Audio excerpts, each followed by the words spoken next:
All right, you guys, this week we are cooking up some delicious side dishes that are super easy. We're going to start this week out with an Amish style macaroni salad. It is absolutely delicious.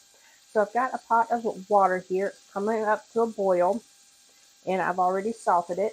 And I've got some elbow macaroni here, about 2 cups, and I'm just going to add those in there.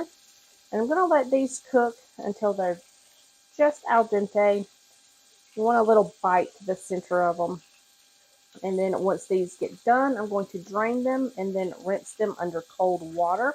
In the meantime, I'm going to cook up some bacon, finish chopping up some vegetables, and then I'll meet you back here and we'll put this all together. Alright, now that the pasta has cooked, I've gone ahead and drained it and rinsed it in cold water. And now I'm going to go ahead and work on this delicious but simple sauce to go in this pasta salad. Okay, so to my little bowl here, I'm just going to add in some mayo. You can use whatever brand is your favorite. I'm also going to add in some sour cream, some yellow mustard. I'm also going to add in some salt, pepper, and some dill, some dried dill, but you can use fresh. And then I'm just going to mix this up until everything is well combined, and I'm going to set that to the side.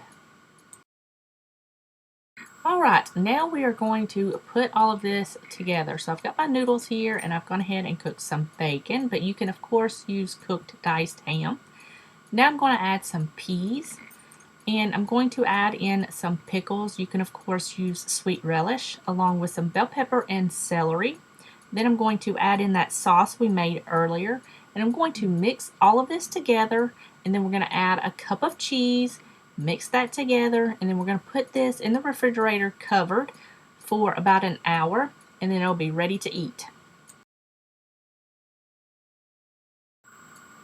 Alright, you guys, while the pasta was chilling in the refrigerator, I just cooked up some barbecue chicken legs.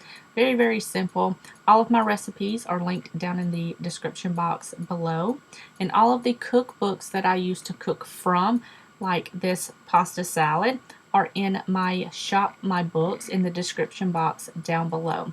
But this dinner was super easy and very delicious, very filling. And yeah, that's what we have for dinner today. Alright guys, so today I'm going to show you an old-fashioned recipe, one that my mom has made and my grandmother has made. I have no recipe for this. If I remember, I'll try to put it up on my blog.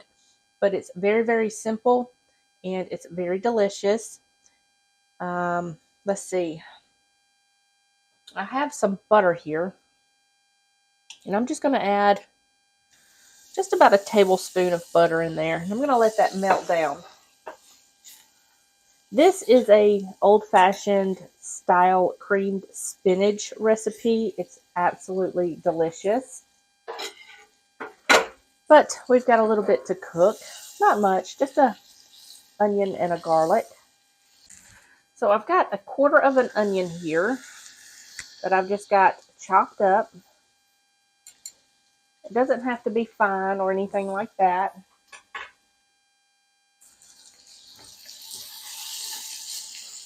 Just a small dice.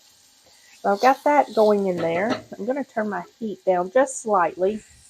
I'm going to add just a little bit of avocado oil, but you can do vegetable oil or olive oil, whatever you like, just to keep that butter from burning. And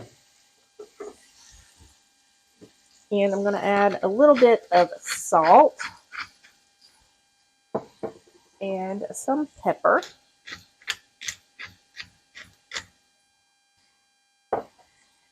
And I'm just going to let this cook down until these onions are nice and tender. It should take about 5 to 7 minutes.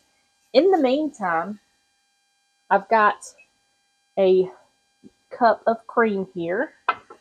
And I've got 1 egg. I'm going to add the egg into the cream. And I'm going to whisk this together until it's combined very well. Okay. Now I'm going to set this to the side. And I'm going to let these onions finish up cooking, and then I'll meet you back here and we'll add some garlic. Okay, so these onions have cooked down and they're nice and tender. They've got a slight color to them. I'm going to add in 1 clove of garlic that I've just got minced up. And I'm going to let this cook probably about 30 seconds, just until you smell that garlic. I've got a can of spinach here. You can use any kind of canned spinach that you have on hand or that you like. And it's undrained. You can also use fresh spinach, but it takes quite a lot of spinach. So just to be a little bit budget friendly, we're going to use some canned spinach. So I'm just going to let this mix together, and I'm going to let this come up to a boil. And we'll add a little bit more salt and pepper to this, and you can add any other kind of seasoning you want. That's why I say I have no recipe for this, because I add different spices every time I make it. Sometimes I'll do like garlic powder and onion powder. Sometimes I'll do garlic powder and red pepper flakes. It just depends on what I'm going for when I make it. But it's absolutely delicious. So I'm going to let this come up to a boil. I'm going to get my dinner on in the oven, and then I'll bring you back and we'll add all of the other ingredients. Okay, so this has been boiling for about 5 minutes now. And I've got my cream and egg mixture here, and I'm just going to add this into the spinach. And I've gone ahead and added some seasoning to the spinach. Like I said, you can add any kind that you like. And I'm just going to give this a stir, and I'm going to let this cook for about 5 to 10 minutes just to cook that egg. And then this will be good to go. My chicken is almost done. So once this gets done, I'll bring you back and I'll show you my plate. All right, you guys, another budget-friendly side dish that is absolutely delicious and very easy. Now, I just served that with the Campbell's cheesy chicken and stuffing recipe that come from my Campbell's cookbook. If I can find this recipe online, I will try to leave that link down below. But if not, you can look in my Shop My Books section down in the description box below, and it'll pull up all of my cookbooks. So yeah, this was absolutely delicious. All right, guys, so we are going to wrap up this week with some brown buttered carrots. These are absolutely delicious, and they're very, very easy, very minimal ingredients, so they're very budget friendly. So I've got my skillet here, and it's on medium-low heat, and I'm just going to heat my pan up. And I've got 2 pounds of carrots here. Now you can add more if you have a bigger family. And I'm just going to add all of these carrots into my pan here. Now they're just washed, peeled, and I've just cut them in slices, but you can also do this with smaller carrots and leave them whole. So I've got that in there. And to my pan, I'm just going to add a 1/2 cup of water. And I'm going to pop the lid on, and I'm going to let this cook for about 10 to 12 minutes, depending, until they are tender and bright orange.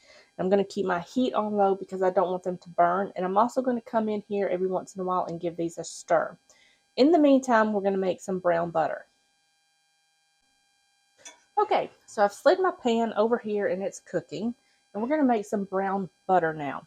So I'm going to add about 4 tablespoons of butter to my pan here. And I want my pan to be on about medium to medium low. I don't want the butter to burn. I'm just going to add some butter right down in there. And we're going to brown this butter. Now all you're going to do is just going to let this butter foam up, and it's going to start to turn a caramel color. You want to keep an eye on it because it will burn very quickly. And you want brown butter, not burnt butter. So I'm just going to let it do its thing. It should take just a couple of minutes. And I'm just going to stir it. until all of the butter is melted. And then I'm just going to let it foam up, turn a caramel color, and then it will be done. I will show you what it looks like when it's done. Okay, now as you can see, the butter has turned a little bit brown, and that is the milk fat solids that have cooked up. Now I've gone ahead and cut my heat off, and I'm going to remove this from the heat. So I'm going to remove it from the heat, and I'm going to stir it until the pan cools down, because this is an iron skillet. If you're doing this in a non-stick skillet, it will cool down a little bit faster. But you can also remove it from the pan and put it in a bowl. So I'm just going to let this hang out here while the carrots finish up, and then we will put this together. Okay, so these have been cooking for about 10 minutes, and they're nice and tender. And now I'm going to add in my butter. I'm going to turn my heat off, and I'm just going to mix this butter in with the carrots until they are nice and coated. I'm going to season it up with a little bit of salt. Now I've gone ahead and added some herbs in here. You can add whatever kind of herbs or seasoning that you prefer or that you like. I just added a little bit of thyme and parsley. Now if you're using dry herbs, add them when the carrots are cooking, so that way they release their flavors. And if you're using fresh herbs, add them right at the end, so that way they stay nice and green and bright. So these are pretty much done. All you're going to do now is just check them for seasoning, add more salt and pepper if you need to, and then these are done. All right, you guys, the last dish of the week, and these brown butter carrots were so simple and delicious, and they pair well with anything that you put it with. Now I just served this with some leftovers. I made a big batch of that chicken and stuffing the other day. It was absolutely delicious. And some macaroni salad from the beginning of the week. Now these are reoccurring dishes that you can stretch throughout the week and add to any of the main dishes that you cook throughout the week. Absolutely delicious, and the macaroni salad just keeps getting better every day. But yeah, this is super easy, budget-friendly side dishes that is so adaptable to your family. But yeah, I hope you guys enjoyed this week's video. If you did, give it a thumbs up. Don't forget to subscribe, and I will see you guys in the next one. Bye, guys.